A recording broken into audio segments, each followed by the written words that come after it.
भगवत गीता यथारूप अध्याय 7 और श्लोका नंबर 29।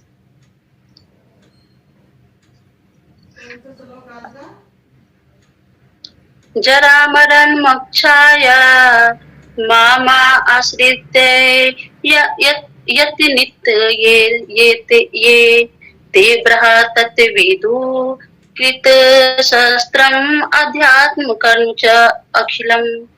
जरा वृद्धावस्था से मरण तथा मृत्यु से मोक्षाय मुक्ति के लिए मामा मुझको मेरे आश्रय बनाकर शरण लेकर यत नित प्रयत्न करते हैं। ये जो ते ऐसे व्यक्ति ब्रह्म तत्व वास्तव में उस विदु वे जानते हैं। कृत शास्त्रम सब कुछ अध्यात्मम दिव्य कर्म च भी अखिलम पुण्यता। अनुवाद और तात्पर्य श्रील प्रभुपाद की जय। जो जरा तथा मृत्यु से मुक्ति पाने के लिए यत्नशील रहते हैं वे बुद्धिमान व्यक्ति मेरी भक्ति की शरण ग्रहण करते हैं। वे वास्तव में ब्रह्म है क्योंकि वे दिव्य कर्मों के विषय में पूरी तरह जानते हैं। जो जरा तथा मृत्यु से मुक्ति पाने के लिए यत्नशील रहते हैं वे बुद्धिमान व्यक्ति मेरी भक्ति में शरण ग्रहण करते हैं। वे वास्तव में ब्रह्म है क्योंकि वे दिव्य कर्मों के विषय में पूरी तरह से जानते हैं। तो हम इसके पीछे वाला श्लोका में हम कल जैसे माता जी पढ़े थे तो बता रहे थे इसमें प्रभुपाद जी की जिस मनुष्यों ने पूर्ण जन्मों में तथा इन जन्मों में पुण्य कर्म किए हैं और जिनके पाप कर्मों का पुण्यता उच्छेदन हो चुका है वे मोह के दंडों से मुक्त हो जाते हैं और वे संकल्प पूर्वक मेरी सेवा में तत्पर होते हैं। तो क्या बता रहे हैं कि जो पूर्ण जन्म जो इसके पहले जो मेरा जन्म हुआ था और उसमें हम भक्ति किए और उसके बाद फिर पुण्य कर्म फिर जो मेरा जन्म हुआ उसमें हम पुण्य कर्म किए तो पहले का भक्ति और अभी का भक्ति करके पाप करो जो मेरे अंदर जो पाप था वो खत्म हो गया और मोह था, इच्छा था, द्वेष था वो खत्म हो गया। तो उसके बाद क्या संकल्प पूर्वक मेरी भगवान के फिर हम क्या जब मेरे अंदर से मोह, इच्छा और द्वंद और जो होता है ना पाप सब खत्म होता है तो फिर क्या होता है मैं शांति पूर्वक भगवान का भक्ति करते हैं और वैसा ही इंसान भक्ति कर भी पाता है। और जो भौतिक संसार में है और सारे चीज उन पर हावी है तो भक्ति भी कहाँ कर पाते हैं। तो हम पिछले 28 श्लोका में हम ये देखें, लेकिन आज 29 श्लोका में भगवान क्या बता रहे हैं कि जो जरा तथा मृत्यु से मुक्ति पाने के लिए तो जरा बुढ़ापा तो और मृत्यु तो बुढ़ापा से मुक्ति पाने के लिए यत्नशील रहते हैं वे बुद्धिमान व्यक्ति मेरी शरण में मेरी भक्ति की शरण ग्रहण करते हैं। वे वास्तव में ब्रह्मा और क्योंकि वे दिव्य कर्म होते। इसमें दो शब्द यहाँ पर यह है कि ब्रह्म क्या है और दिव्य कर्म दिव्य ज्ञान क्या है। तो इसमें हम देखते हैं कि जो जरा है और मृत्यु है तो हम जब तक भगवान का भक्ति नहीं करेंगे और भक्तों का संग नहीं करेंगे तो ये जो बुढ़ापा है और मृत्यु है ये तो मेरा क्या लगेगा लगा ही रहेगा। जैसे हम 14 अध्याय के 23 श्लोक में हम देखते हैं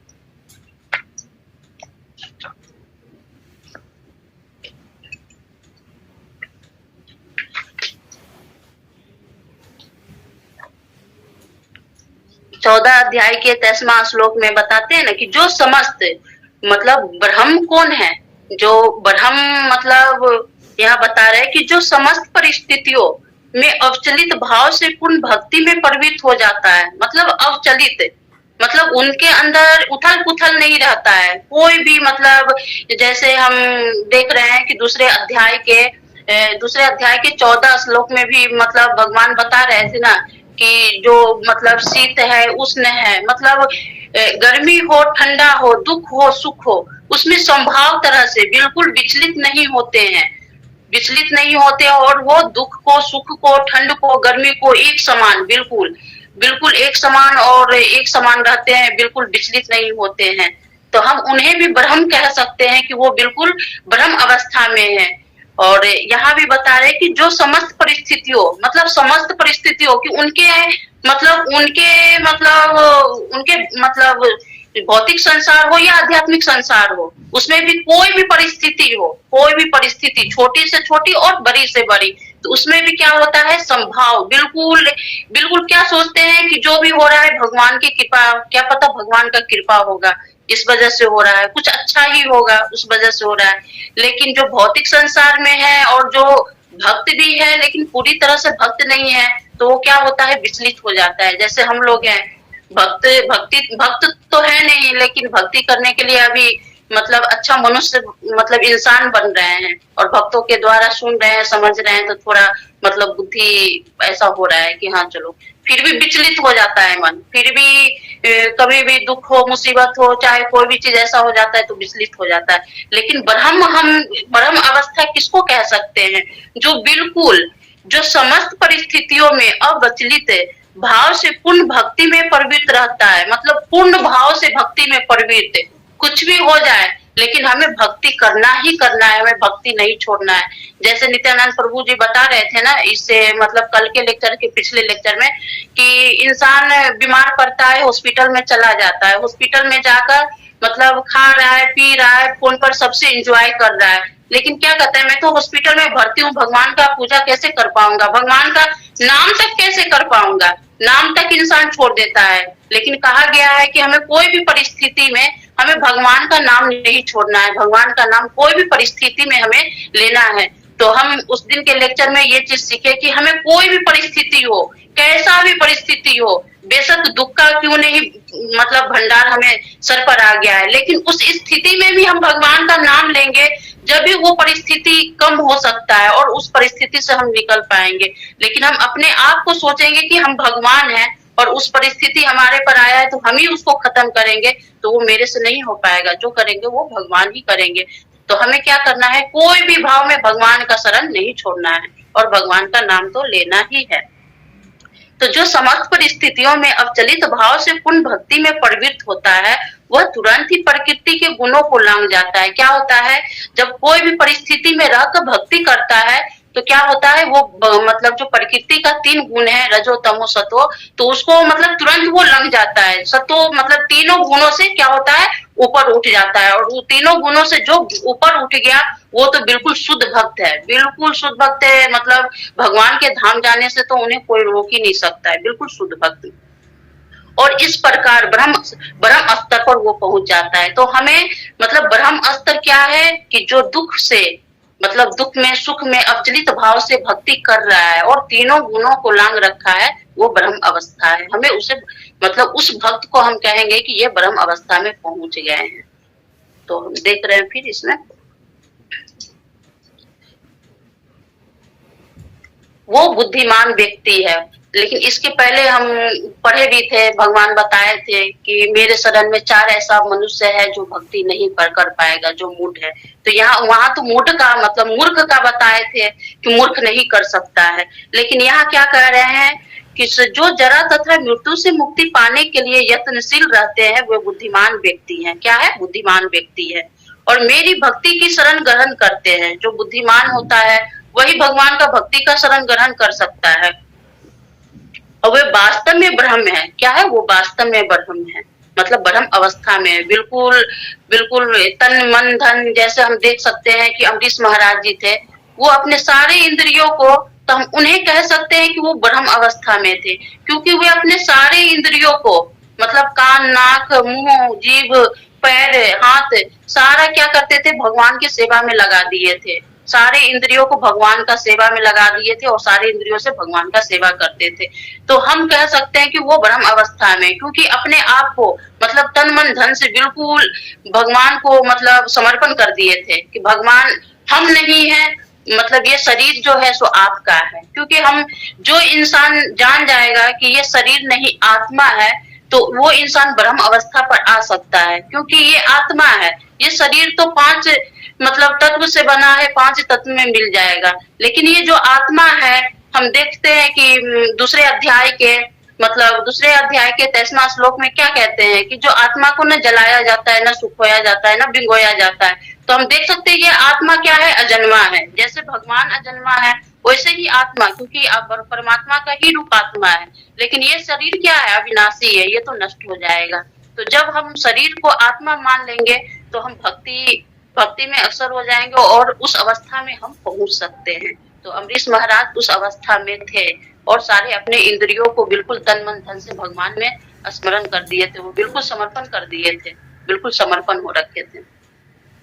जैसे हम देख सकते हैं कि जिस तरह समुद्र को मतलब समुद्र को पार करने के लिए हमारे मतलब हमें नाव की जरूरत पड़ती है, वैसे ही ये भौतिक संसार में जो हम भौतिक संसार में बार बार जन्म मृत्यु जरा व्याधि के चक्कर में पड़ते हैं, तो हम जब हम समुद्र पार करने के लिए नाव की आवश्यकता होती है, तो इस भौतिक संसार में जन्म मृत्यु जरा व्याधि को मतलब पार करने के लिए भगवान का मतलब नाम तो लेना ही पड़ेगा। जब तक हम भगवान का नाम नहीं लेंगे तो हम ये जरा मृत्यु और ये मतलब जन्म जरा मृत्यु व्याधि से हम ये खत्म मेरा नहीं होगा। बार बार क्या होगा, हम कर्म करेंगे और पाप पुण्य में कर्म करेंगे और पाप पुण्य भोग कर फिर हम इस भौतिक संसार में फिर हमें आना पड़ेगा और हम फिर जन्म मृत्यु से फिर, क्योंकि ये छुटकारा नहीं पाएगा। जन्म हुआ है तो मृत्यु भी होगा, बुढ़ापा भी आएगा, मृत्यु रोग भी आएगा और मृत्यु भी होगा। तो हमें क्या करना है, इससे छुटकारा पाना है और भगवान का नाम लेंगे, भक्तों का संग करेंगे,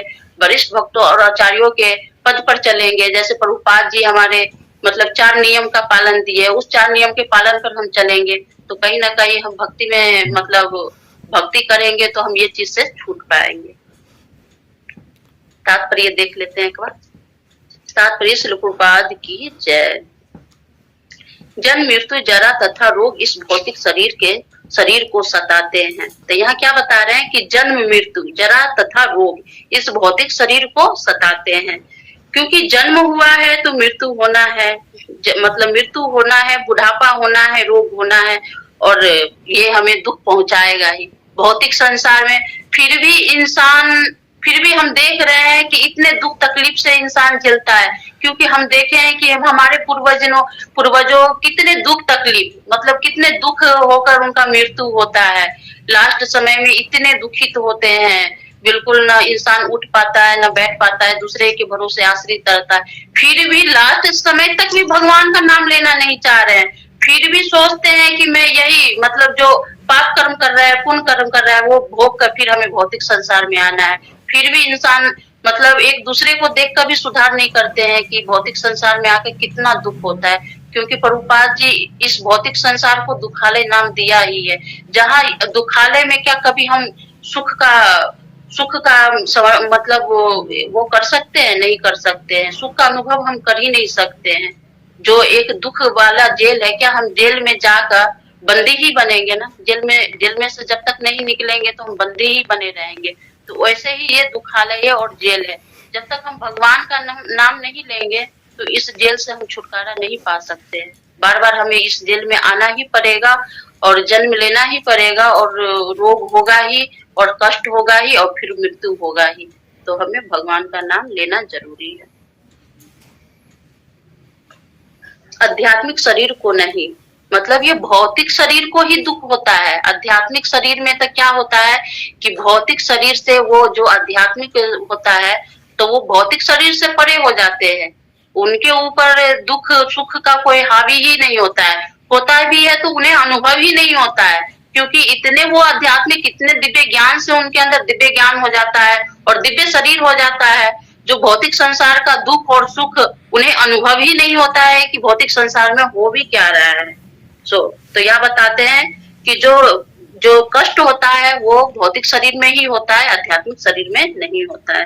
आध्यात्मिक शरीर के लिए न जन्म है, न मृत्यु है, न जरा है, न रोग है।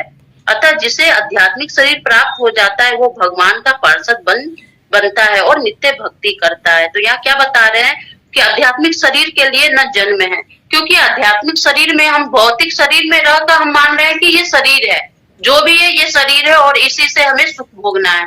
लेकिन जब हम आध्यात्मिक, इससे पहले हम भी मतलब जान रहे थे कि ये शरीर मेरा है और ये शरीर से हम कुछ भी कर सकते हैं। और जैसे हम अभी भी देखे हैं कि इस शरीर से क्या करना है, हमें बलवान नहीं दिखाना है, बल्कि हमें दुख को मतलब जो दुखिया है और जो गरीब है उसे हमें क्या करना चाहिए, सहारा बनना चाहिए। ये शरीर जो मेरा बलवान है, बल्कि हमें ये नहीं देखना चाहिए कि ये शरीर मेरा बलवान है और हम इससे कुछ भी कर सकते हैं, ऐसा नहीं है। तो जब हम भौतिक मतलब भौतिक शरीर में रहते हैं, जब भी हम समझ सकते हैं कि ये शरीर है। लेकिन जब आध्यात्मिक में हम पहुंच जाते हैं तो हम इसको क्या मानते हैं कि ये शरीर नहीं आत्मा है। जब हम आत्मा के स्तर पर आ जाएंगे कि ये शरीर नहीं आत्मा है, तो हमें दुख ही नहीं होगा, फिर जन्म ही नहीं, क्योंकि आत्मा तो अजन्मा है। तो आत्मा को क्या जन्म लेना पड़ेगा, जन्म लेना नहीं पड़ेगा, उनका मृत्यु नहीं होगा, फिर उनको दुख नहीं पहुंचेगा, कष्ट नहीं होगा। तो यहाँ बता रहे ना कि आध्यात्मिक शरीर के लिए न जन्म है, न मृत्यु है, न जरा है, न रोग है।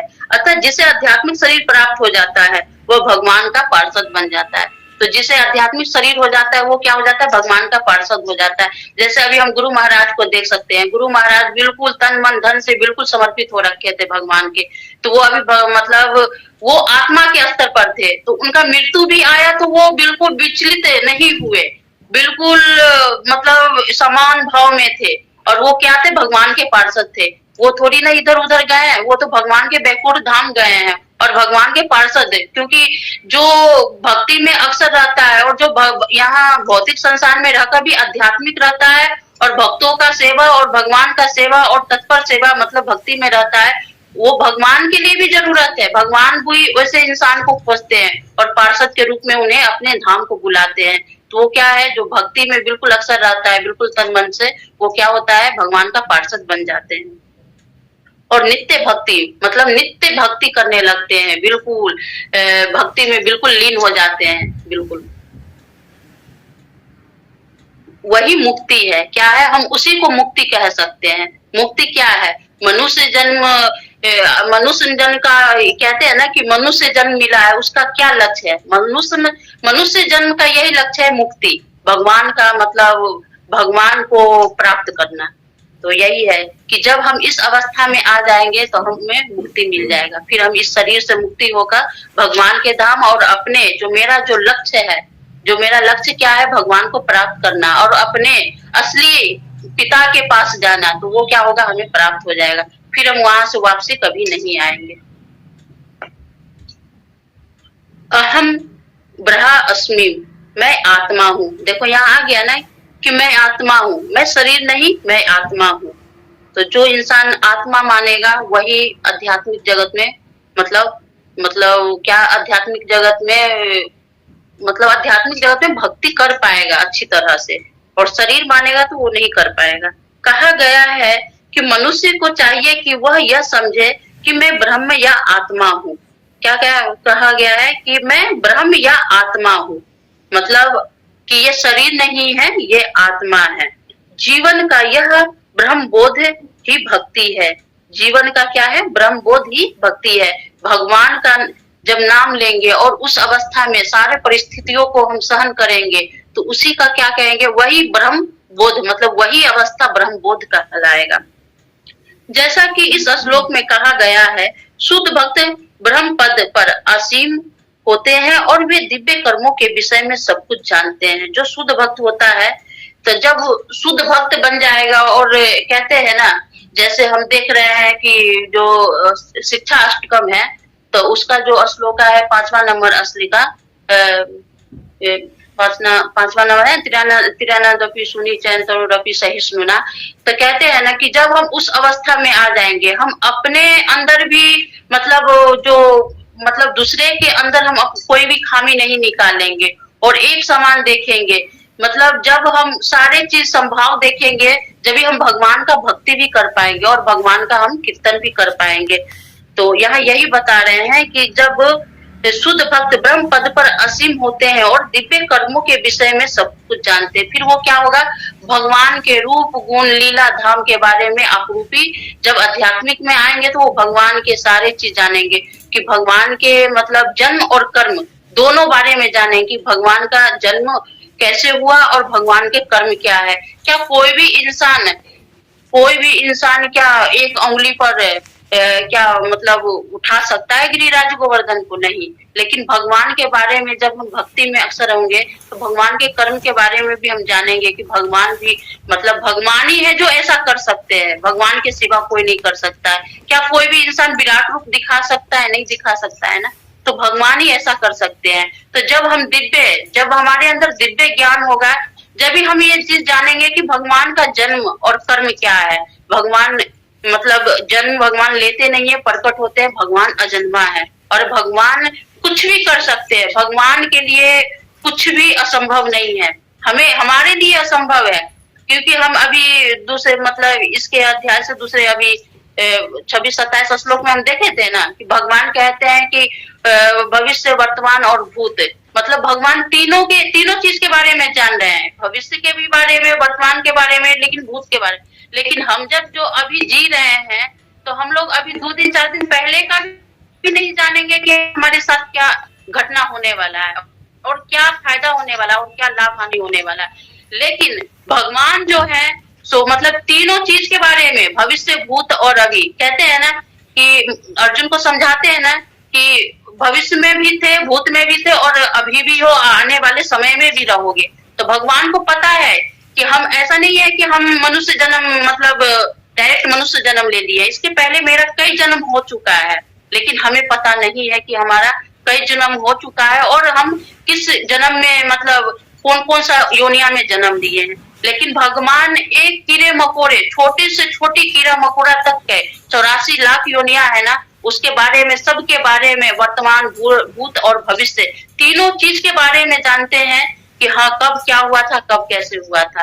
तो लेकिन वो भगवान ही जान सकते हैं, क्योंकि भगवान तीनों लोग के स्वामी है। उनके, हम तो क्या है, हम तो भगवान के नित्य दास हैं। तो हम भगवान के बारे में ही जान ले, वही बहुत है, उसी से हम मुक्ति पा पाएंगे और उसी से हम भौतिक संसार से हमारा छुटकारा हो पाएगा। भगवान की दिव्य सेवा में रत रहने वाले 4 प्रकार के अशुद्ध भक्त हैं। जैसे हम पिछले मतलब श्लोका में पढ़े थे ना कि भगवान के दिव्य सेवा में मतलब 4 भक्त नहीं आएंगे, तो यहाँ भी बताया गया है कि भगवान के दिव्य सेवा में रत वाले 4 प्रकार के अशुद्ध भक्त हैं, जो अपने अपने लक्ष्यों को प्राप्त करते हैं और भगवत कृपा से जब वे पूर्णतः कृष्ण भावना भावित हो जाते हैं तो परमेश्वर की संगति का लाभ उठाते हैं। तो हम देख सकते हैं कि यहाँ पर ही बता रहे हैं कि अशुद्ध भक्त जो अपने अपने लक्ष्य मतलब अपने अपने लक्ष्य का मतलब अपने अपने लक्ष्य को प्राप्त करना चाहते हैं और भगवत कृपा से जब वे पुण्यता कृष्ण भावना भावित, भगवत कृपा, लेकिन भगवान की कृपा से जब वो पुण्यता कृष्ण भावना भावित हो जाते हैं तो परमेश्वर की संगति का लाभ उठाते हैं। तो जैसे हम निर्विशेषवादी को हम देख सकते हैं, जो एक भक्त होता है तो वो भगवान का कृपा का याचना करता है, लेकिन निर्विशेषवादी क्या है, निर्विशेषवादी जो है एक ब्रह्म ज्योति में लीन रहता है और क्या अपने आप को क्या समझता है कि भगवान तो मैं ही हूँ, क्योंकि भगवान के साकार रूप को वो नहीं मानते हैं। लेकिन जो एक भक्त होता है वो भगवान के साकार रूप अर्चा विग्रह का पूजा करते हैं, तो वो क्या समझते हैं कि जो भी है सो भगवान है और भगवान का कृपा प्राप्त करते हैं।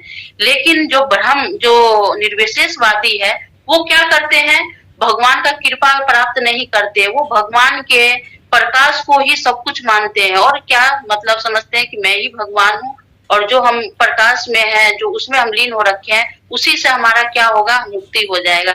लेकिन ऐसा कुछ नहीं होता है। वो क्या होते हैं, वो प्रकाश में ही लीन रहकर और फिर उन्हें भौतिक संसार में आना फिरता और फिर उन्हें दुख कष्ट सहना पड़ता है।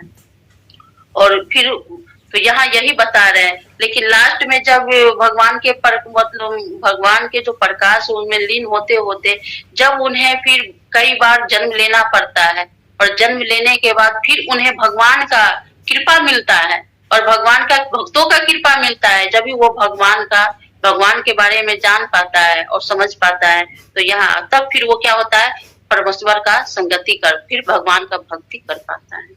माता जी कुछ गलत बोलूं तो फिर माता जी बोलना, मुझे तो कुछ नहीं आता माता जी। तो परमेश्वर की संगति लाभ उठाते हैं, किंतु देवताओं के उपासक कभी भी भगवत धाम नहीं पहुंच पाते। यहाँ तक कि अल्पज्ञ ब्रह्मभूत व्यक्ति भी कृष्ण के परम धाम गोलोक वृंदावन को प्राप्त नहीं करते। तो यहाँ क्या बता रहे हैं, हम जैसे हम देखे हैं कि 20, 21, 22, 23 मतलब 3-4 श्लोका में देवता के बारे में भी भगवान वर्णन किए थे कि जो देवता है, तो कहा गया है कि देवता लोग मतलब देवता को तो हम पूजा मतलब देवता से हम याचना इस चीज का कर सकते हैं कि जो देवी देवता है ना भगवान के शुद्ध भक्त हैं, तो हम शुद्ध भक्त से याचना करेंगे जब भी हम भगवान तक हम पहुंच सकते हैं। डायरेक्ट हम भगवान तक नहीं पहुंच सकते हैं, क्योंकि अभी हम देख रहे हैं शिक्षा गुरु, गुरु क्या मतलब गुरु के शरण में ही रहकर हम भगवान के बारे में जान सकते हैं और भगवान के बारे में समझ सकते हैं और भगवान तक हम पहुंच सकते हैं। तो देवता भी क्या है, एक भगवान का शुद्ध भक्त है। तो हम शुद्ध भक्त भगवान देवता का हम पूजा कर सकते हैं, भक्तों के मतलब जैसे हम भक्तों का सेवा करते हैं ना उस तरह से कर सकते हैं, उनसे याचना कर सकते हैं कि देवी देवता से कि जिस तरह आप भगवान के शुद्ध भक्त बने हो उस तरह से हमें भी मतलब आशीर्वाद दो कि हम भगवान का शुद्ध बन सकते हैं। तो हमें इस याचना करना चाहिए। ऐसा नहीं है कि हम देवता को ही भगवान मान लेंगे कि देवी देवता ही भगवान है और सब कुछ वही करने करवाने वाले हैं, ऐसा कुछ नहीं है। सब क्या सब भगवान करते हैं, क्योंकि बोलते हैं ना कि सभी कारण के कारण कौन है, भगवान है। तीनों लोक का स्वामी कौन है, भगवान है, तो भगवान ही करेंगे। तो वही है जो देवता का पूजा करता है, हम जैसे पीछे हम पढ़े हैं कि जो देवता का पूजा करता है वो देवलोक में जाता है, जो पितृ का पूजा करता है वो पितृलोक में जाता है, और जो मतलब भूत का पूजा करता है वो भूत लोक में जाता है।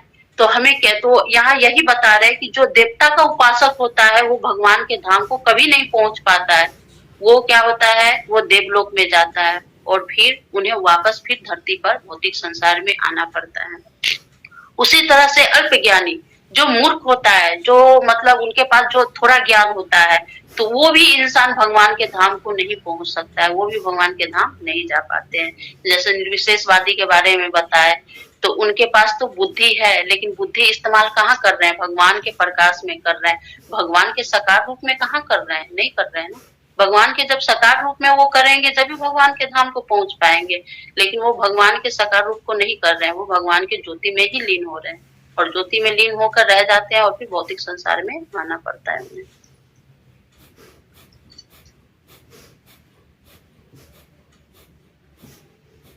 प्राप्त नहीं कर पाते। केवल ऐसे व्यक्ति जो कृष्ण भावना मृत में कर्म करते हैं, मामा आश्रित वे ही ब्रह्म कहलाते हैं। तो क्या बता रहे हैं कि कोई जो व्यक्ति कृष्ण भावना भावित में रहकर मतलब कृष्ण भावना भावित हो जाता है, उसमें रहकर भक्ति कर रहा है, भक्तों का संग कर रहा है, वो ही क्या कहते हैं, ब्रह्म, वही ब्रह्म कहलाते हैं।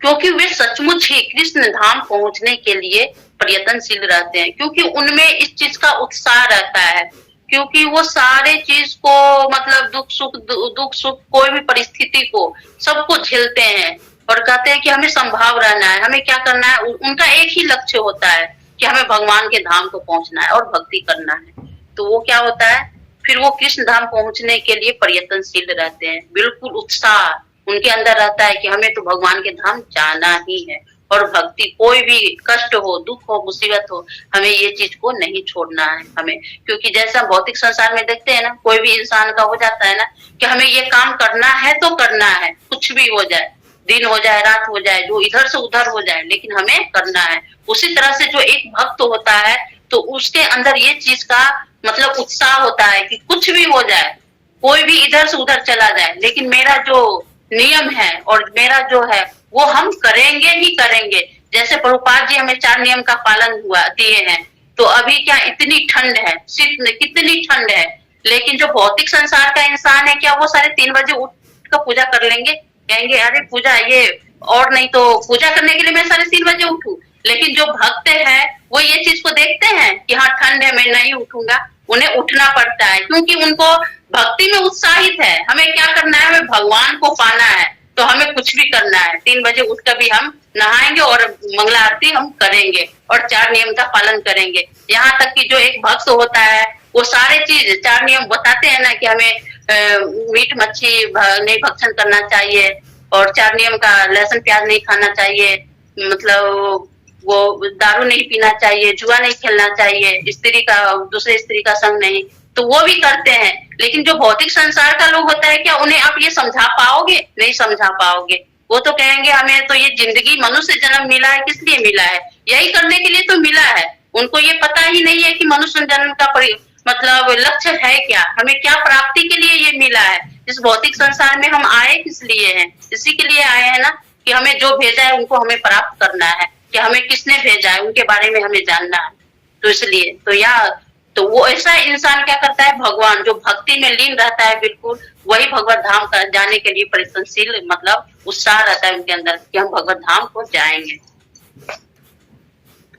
ऐसे व्यक्ति को कृष्ण के विषय में कोई भ्रमित नहीं रहता और वे सचमुच ब्रह्म है, क्योंकि उनके वो मतलब ये नहीं, भगवान के बारे में बिल्कुल उनको ये नहीं रहता है, हाँ मतलब किंतु परंतु नहीं लगाते हैं भगवान के बारे में कि हाँ भगवान ऐसा है चाहे वैसा है। जैसे अब हम देख सकते हैं किसी को बोलते हैं ना तो वो बोलता है ना कि हाँ भगवान ही कर रहे हैं, भगवान नहीं कर रहे हैं, मतलब कर्म ही पूजा है, हम कर्म क्या हम घर में बैठे रहेंगे तो भगवान हमें खाने को दे देंगे। लेकिन जो एक भक्त होता है वो क्या कहता है कि जो कर रहे हैं बेशक हम कर रहे हैं हम, लेकिन क्या कहते हैं कि जो हम कर रहे हैं वो हम नहीं कर रहे हैं, वो भगवान करा रहे हैं और करने करवाने वाले भगवान हैं। तो यहाँ यही है कि बिल्कुल उनके अंदर भगवान के बारे में कोई भी किंतु परंतु नहीं रहता है, बिल्कुल मतलब जो भी हो रहा है सब भगवान ही कर रहे हैं। जो लोग भगवान के अर्चा स्वरूप को पूजा करने में लगे रहते हैं या भवबंधन में मुक्ति पाने के लिए निरंतर भगवान का ध्यान करते हैं, वही ब्रह्म अधिभूत आदि के तत्पर मतलब तात्पर्य को समझते हैं, जैसा कि भगवान ने अगले अध्याय में बताया है। तो यहाँ क्या बता रहे हैं कि जो लोग भगवान के अर्चा विग्रह मतलब अर्चा विग्रह को पूजा करते हैं और लगे रहते हैं या भवबंधन से मुक्ति पाने के लिए, जो भवबंधन भौतिक संसार है उससे मुक्ति पाने के लिए निरंतर भगवान का क्या करते हैं, ध्यान करते हैं, अर्चा विग्रह का पूजा करते हैं, अपने नियमों के पालन को करते हैं और ये भवबंधन ये भौतिक संसार है उससे छुटकारा पाने के लिए हमेशा मतलब तत्पर रहते हैं कि हम इस भौतिक संसार से हम कैसे छुटकारा पाएंगे।